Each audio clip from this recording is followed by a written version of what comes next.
L'inventeur mondialement célèbre Nikola Tesla et l'ingénieur Leonard Curtis ont décidé en avril 1899 de créer une station de recherche près de la station thermale de Colorado Springs.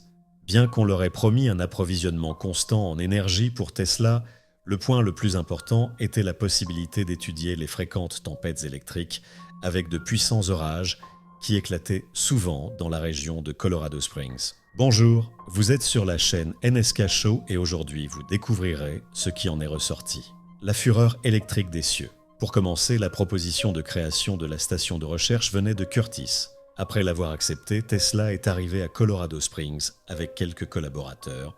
Il était très enthousiasmé par l'idée d'étudier expérimentalement la possibilité de transmettre des informations et de l'énergie sans fil sur de grandes distances. Et pour de tels objectifs, il avait besoin de puissants éclairs. Une fois sur place, les travaux de construction de la station ont commencé activement et tout l'équipement de laboratoire nécessaire a été apporté.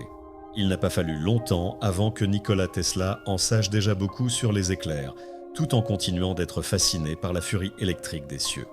L'inventeur ne s'est même pas trop contrarié du premier échec de son expérience avec un paratonnerre, même si un éclair puissant avait presque détruit la station terminée à cause d'une mise à la terre insuffisante.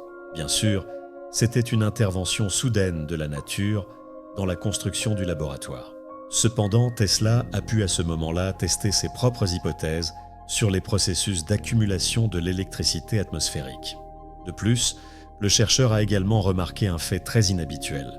Tous ces instruments montraient des fluctuations de potentiel terrestre plus puissantes lors des décharges éloignées que celles qui frappaient à proximité. Cette étrangeté a beaucoup intrigué l'inventeur et il a passé beaucoup de temps à essayer de la comprendre. C'est alors que l'idée qui lui venait à l'esprit auparavant, mais qu'il repoussait, est revenue. Tesla pensait auparavant qu'il était impossible d'utiliser la Terre pour transmettre l'électricité sur de longues distances. Mais maintenant, cela lui semblait plus que réaliste. Pour réussir, il était nécessaire de créer des ondes stationnaires dans la Terre en modifiant le potentiel de la Terre. Il est possible que ce phénomène ait été observé un jour dans le laboratoire de Colorado Springs. Examinons cela plus en détail. Le pouls de la Terre.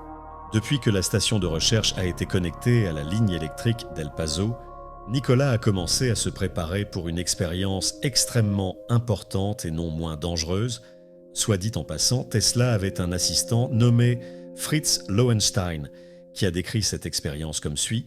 Je me tenais près du commutateur du tableau de distribution et Nikola a ouvert la porte d'entrée de la station pour pouvoir observer simultanément ce qui se passait à l'intérieur du bâtiment et à l'extérieur, notamment le sphérificateur à décharge sur mât. C'était un effet puissant. Un grand nombre d'éclairs sous forme de décharges d'étincelles apparaissaient dans les enroulements de la bobine secondaire ainsi qu'au sommet du mât. Le phénomène se répétait encore et encore lorsque, sur l'ordre du scientifique, j'activais et désactivais ce fameux interrupteur. De plus, dans ses notes sur les événements, Fritz Lowenstein a écrit que lorsque Tesla a demandé le commutateur, mais il s'est avéré un peu plus tard que la station de recherche avait été complètement déconnectée de l'électricité promise. Nikola, bouleversé, a immédiatement appelé la station thermale. Il voulait exprimer tout son mécontentement. Cependant, ce qu'il a entendu l'a choqué. Il s'est avéré qu'il avait, avec son assistant, brûlé le générateur à cause de l'expérience menée. Et une voix irritée au téléphone a dit « Tesla, tu ne recevras plus jamais d'électricité de notre part. » Bien sûr, personne ne s'attendait à une telle tournure des événements. Bien que Tesla ait soigneusement planifié l'expérience et calculé tout son équipement pour le courant, le générateur de la centrale électrique n'était pas prêt pour une telle surcharge. C'est pour cette raison que son enroulement a complètement brûlé. La direction de la station thermale n'a pas voulu reconnecter la ligne à un autre générateur et a également averti le scientifique de la nécessité de réparer l'équipement brûlé. Évidemment, la réparation prendrait du temps, au moins 30 jours. Mais Nikola, grâce à son charme naturel, a réussi à convaincre l'administration de lui confier la direction des réparations. Et il faut admettre qu'il a vraiment réussi à organiser le travail de la meilleure façon possible. En conséquence, le générateur a fonctionné après seulement 7 jours et 3 jours plus tard, il a été autorisé à reprendre son expérience, ce qui a rapidement permis de confirmer la possibilité de provoquer dans la Terre le phénomène de résonance électrique et de créer des ondes stationnaires. Selon le scientifique lui-même, ces oscillations électriques de l'éther, comme il les appelait, avec une intensité croissante, se rejoignaient en un point diamétralement opposé au Colorado, près des îles françaises d'Amsterdam et Saint-Paul, entre 70 et 80 degrés de longitude est. Lorsque les ondes secondaires revenaient au Colorado Springs, elles étaient amplifiées par le système de résonance, puis réémises. La mystique des mirages électroéthérés. Je pense qu'il vaut la peine de mentionner une autre circonstance très importante qui n'est pas apparue dans les rapports officiels. Cependant, il est absolument certain que cela a eu lieu, car Tesla lui-même l'a décrit dans ses journaux personnels. Qu'était-ce ? En fait, c'est cette partie des enregistrements et du reportage de Fritz Lowenstein qui a été exclue de la description de l'expérience après qu'il est devenu évident que l'électricité s'était coupée partout et que tous les instruments de recherche s'étaient arrêtés. Il s'agit de la sphère résonateur sur le mât de l'émetteur, qui était enveloppée d'une lueur bleue, semblable à un liquide fantastique qui coulait en vagues, en grésillant, disparaissant sur la surface mise à la terre du toit de la station de recherche. À ce moment-là, Fritz a déployé une section supplémentaire de la tour télescopique, ce qui a fait changer de direction à ces vagues, se déversant à nouveau dans l'éclat étincelant de la destruction. Et de l'aura enfumée de l'explosion est soudainement apparue une sorte de paysage étranger, étrange et incompréhensible. Eh bien, du moins, c'est ainsi que tout cela a été décrit dans les travaux du génial scientifique Nikola Tesla et de son assistant. Si l'on en croit cette histoire, Tesla a fait promettre à Fritz de ne pas divulguer trop tôt les résultats choquants des expériences de Colorado Springs. Il se trouve qu'ils ont gardé ensemble pendant un certain temps le secret de la découverte de ce qu'ils appelaient un phénomène de mirage électrique de l'éther. Après cet événement, Tesla a commencé à construire une théorie de ce phénomène, estimant que lors d'un changement de capacité aérienne du résonateur quelque part à des centaines de kilomètres sur le rivage de l'océan, une superposition de deux vagues s'était produite. Nikola a supposé que c'est précisément cela qui avait provoqué le transfert de l'image lointaine d'une manière ou d'une autre miraculeuse. Mais Fritz Lowenstein n'était pas d'accord avec son mentor, car il avait vu que la couleur de la mer et des rochers avait une couleur particulière, et au-dessus de la surface huileuse des vagues, il a distingué deux lunes, dont l'une était 10 fois plus grande que la normale. Poétique, n'est-ce pas ?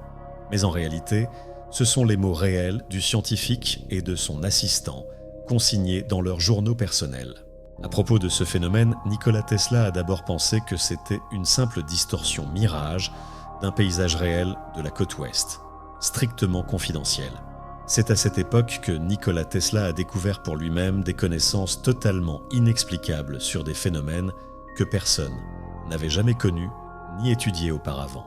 Et il faut reconnaître que la liste des recherches ultérieures du scientifique impressionne par sa profondeur et son ampleur, même en tenant compte de ses fréquentes illuminations et de son intuition géniale. Ce qui surprend encore plus, c'est la façon dont l'inventeur pouvait calculer puis choisir les paramètres de ses installations par la méthode de la conception mentale. Et les effets qui en découlaient, comme vous pouvez l'imaginer, étaient tout simplement incroyables. De nombreux autres chercheurs ne pouvaient expliquer logiquement de tels talents de Tesla, et ils pensaient que le scientifique trouvait ses solutions scientifiques et techniques à diverses situations en plongeant son esprit dans un état crépusculaire. Supposément, c'est ainsi qu'il pouvait puiser des informations dans le champ informationnel unique de notre planète. Mais sur quoi ces hypothèses pourraient-elles être fondées ? Eh bien, elles sont généralement expliquées par le fait que Tesla manifestait un intérêt pour le monde subtil de l'éther électrique, dont il était un défenseur. Le scientifique croyait que c'est de là que provenaient les ondes radio de ses appareils. C'est précisément de là qu'il recevait des signaux d'intelligence extraterrestre basés sur les écrits de l'inventeur. Il voulait établir un contact avec les habitants d'autres civilisations en utilisant les oscillations électriques de l'éther. Tesla était sans aucun doute un homme d'action. C'est pourquoi il a commencé à créer tout l'équipement nécessaire et l'appareillage spécial. Pourtant, Nicolas gardait tout strictement secret, et même après des années, il s'exprimait très délicatement sur ce sujet, comme s'il craignait de mentionner un détail de trop. Comme vous pouvez déjà l'imaginer, tous ses assistants et collaborateurs présents lors des expériences inhabituelles ont promis de garder le silence sur ce qui s'était passé à la station expérimentale de Colorado Springs. Les seules informations qui ont été conservées mentionnent que Tesla recevait des signaux radio clairement artificiels d'origine inconnue, et il est supposé que leur source pourrait être la célèbre planète rouge. Malheureusement, il est peu probable qu'il soit possible de reconstituer un jour la vue d'ensemble de ce qui s'est passé à Colorado Springs, car certaines notes de Nikola Tesla n'ont jamais été consignées, se fiant à sa mémoire phénoménale, et beaucoup ont été perdus après sa mort. Mais c'est tout pour aujourd'hui. N'oubliez pas d'évaluer la vidéo et bien sûr, de vous abonner à la chaîne. Merci à tous pour votre attention et à bientôt.